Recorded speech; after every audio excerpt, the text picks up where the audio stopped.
안녕하세요. 여신보감의 한의사 정윤석입니다. 갑상선 기능 저하증은 40대부터 50대 여성들에게 자주 발생되는 질환입니다. 최근에는 20대 여성들에게서도 자주 나타나고 있는데요.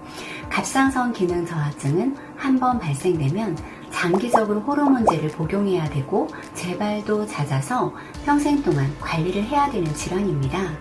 저는 10년 동안 갑상선 기능 저하증 환자들을 치료하고 있는데요. 의외로 많은 환자분들이 갑상선 질환을 정확하게 이해하지 못하고 있는다거나 어떻게 관리해야 되는지를 몰라서 힘들어하는 것을 많이 보았습니다. 오늘부터 2편에 걸쳐서 갑상선 기능 저하증은 왜 발생하는 것이고 어떻게 치료하고 관리를 해야 되는지에 대해서 자세히 알아보도록 하겠습니다. 갑상선 기능 저하증은 무엇일까요? 갑상선 기능 항진증은 필요 이상으로 갑상선 호르몬이 만들어져서 세포 곳곳의 기능을 항진시켜서 나타내는 증상이다 라고 지난 시간에 말씀드렸습니다.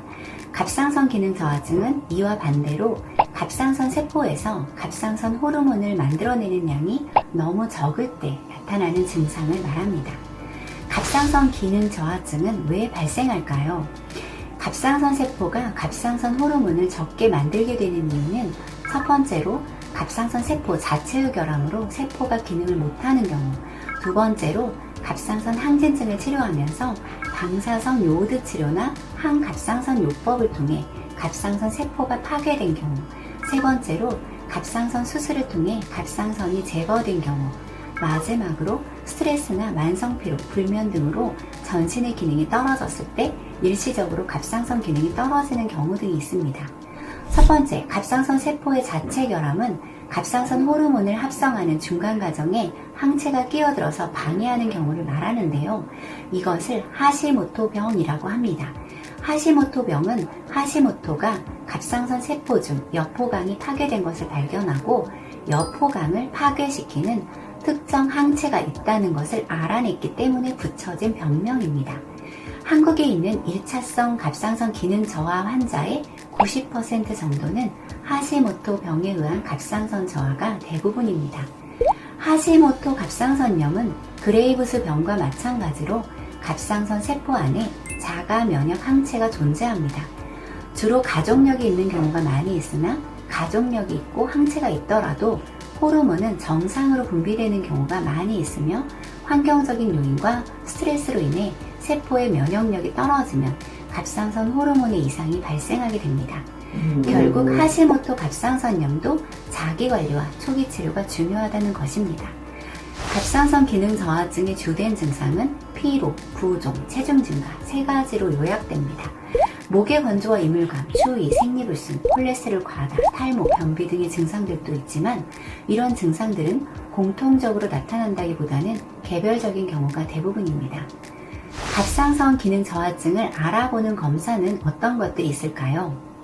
갑상선 기능 저하증은 육안으로 나타나는 증상은 별로 없고 초기에는 피로나 부종도 미미해서 증상이 나타나도 쉽게 눈치채지 못하는 경우가 대부분입니다. 증상이 심각해지면 발견하거나 우연히 건강검진에서 발견하는 경우가 많습니다.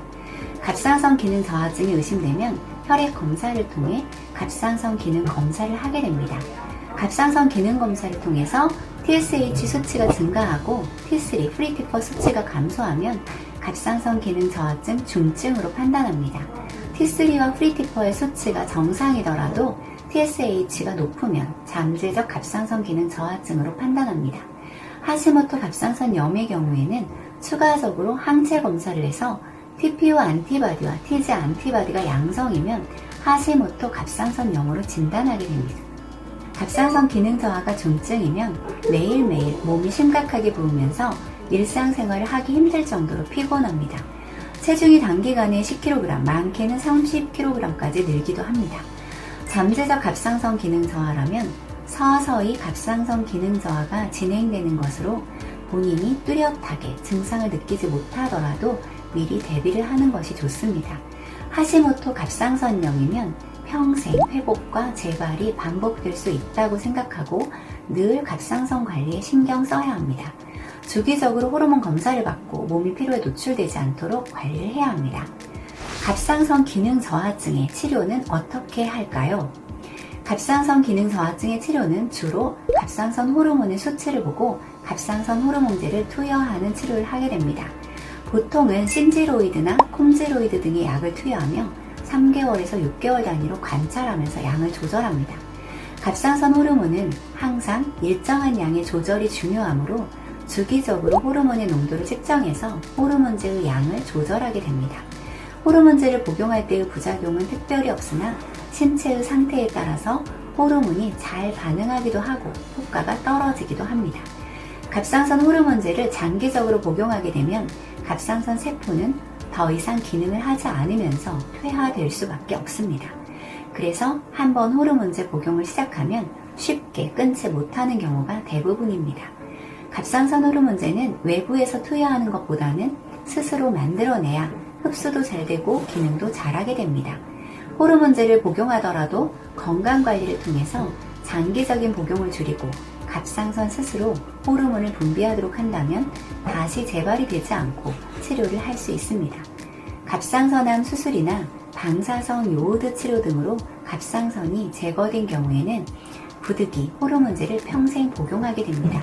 이런 경우에는 너무 약을 복용하는 것에 스트레스를 받지 말고 다른 장기를 건강하게 관리하는 데 신경을 쓴다면 큰 무리 없이 건강을 관리할 수 있을 것입니다. 지금까지 갑상선 기능 저하증에 대해서 설명을 드렸습니다. 갑상선 기능 저하증이 발생하면 양방병원에서는 호르몬제만 잘 챙겨 먹으면 별 문제가 없다라고 말을 하곤 합니다. 그러나 실제로 환자를 보면 호르몬제를 잘 먹고 있는데도 증상이 개선되지 않는다거나 2차적으로 다른 장기에 영향을 미쳐서 다른 증상들로 인해서 고통을 받는 경우가 많이 있습니다.